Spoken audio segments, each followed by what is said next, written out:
జయశంకర్ భూపాల్పల్లి జిల్లాలోని కేటీకే 8 సింగరేణి గనిలో మంగళవారం భారతీయ మజ్దూర్ సంఘ్ ఆధ్వర్యంలో సింగరేణి భరోసా యాత్ర నిర్వహించారు. బీఎంఎస్ రాష్ట్ర అధ్యక్షుడు అప్పని శ్రీనివాస్ అధ్యక్షతన జరిగిన ఈ కార్యక్రమానికి కేంద్ర బొగ్గు గనుల శాఖ మంత్రి కిషన్ రెడ్డి, బీజేపీ తెలంగాణ రాష్ట్ర అధ్యక్షుడు నరపరాజు రామచంద్రరావు ముఖ్య అతిథులుగా హాజరయ్యారు. ఈ సందర్భంగా మాట్లాడిన కేంద్ర మంత్రి కిషన్ రెడ్డి, దేశ అభివృద్ధికి దశాబ్దాలుగా సింగరేణి కార్మికులు అందిస్తున్న సేవలు అమూల్యమని కొనియాడారు. తెలంగాణ ఏర్పడిన తర్వాత గత ప్రభుత్వాల విధానాల కారణంగా సింగరేణి కార్మికుల్లో అభద్రతా భావం పెరిగిందని విమర్శించారు. దేశంలోనే కీలక ప్రభుత్వ రంగ సంస్థగా సింగరేణిని అభివృద్ధి చేయాల్సిన అవసరం ఉందని పేర్కొన్నారు. డిస్ట్రిక్ట్ మినరల్ ఫౌండేషన్ నిధుల వినియోగంలో తెలంగాణ ప్రభుత్వం పూర్తి పారదర్శకత పాటించాలని కేంద్ర మంత్రి డిమాండ్ చేశారు. అలాగే తెలంగాణ జెన్కో సింగరేణికి చెల్లించాల్సిన సుమారు 9,000 కోట్ల బకాయిలను వెంటనే విడుదల చేయాలని కోరారు. ఈ బకాయిల వల్ల సంస్థపై ఆర్థిక భారం పడుతోందని అన్నారు. ప్రధానమంత్రి నరేంద్ర మోదీ నాయకత్వంలో తాడిచెర్ల 2 బొగ్గు బ్లాక్ ని సింగరేణికి కేటాయించడం కేంద్ర ప్రభుత్వ చిత్తశుద్ధికి నిదర్శనమని కిషన్ రెడ్డి పేర్కొన్నారు. భవిష్యత్తులో తెలంగాణలో బీజేపీ ప్రభుత్వం ఏర్పడితే సింగరేణిని మరింత బలోపేతం చేసి పారదర్శక పాలనతో కార్మికుల సంక్షేమాన్ని కాపాడుతూ సంస్థను లాభాల బాటలో నడిపిస్తామని హామీ ఇచ్చారు.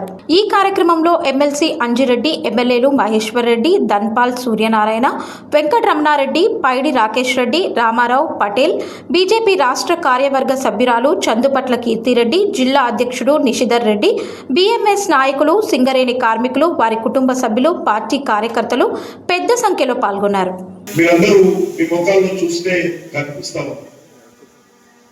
ఇదే ఒక 10 సంవత్సరాల క్రితమో 15 సంవత్సరాల క్రితమో చూస్తే ఈ ఆవేదన, ఆందోళన మీ మొక్కల్లో ఉండేది కాదు.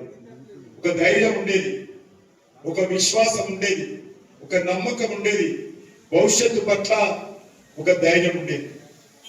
ఇది అనేక కారణాల సింగరేణి ఈరోజు మరి కష్టాల్లో ఉంది, సింగరేణి ఈరోజు నష్టాల్లో ఉంది, సింగరేణి ఈరోజు ఇబ్బందుల్లో ఉంది.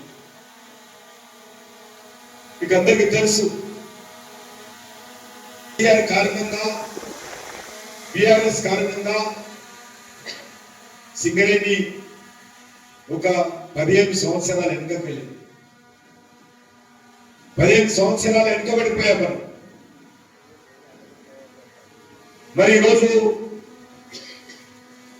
అధికారంలోకి వచ్చినటువంటి కాంగ్రెస్ పార్టీ ఆ పరిస్థితి కూడా ఆనకగానే ఉంది.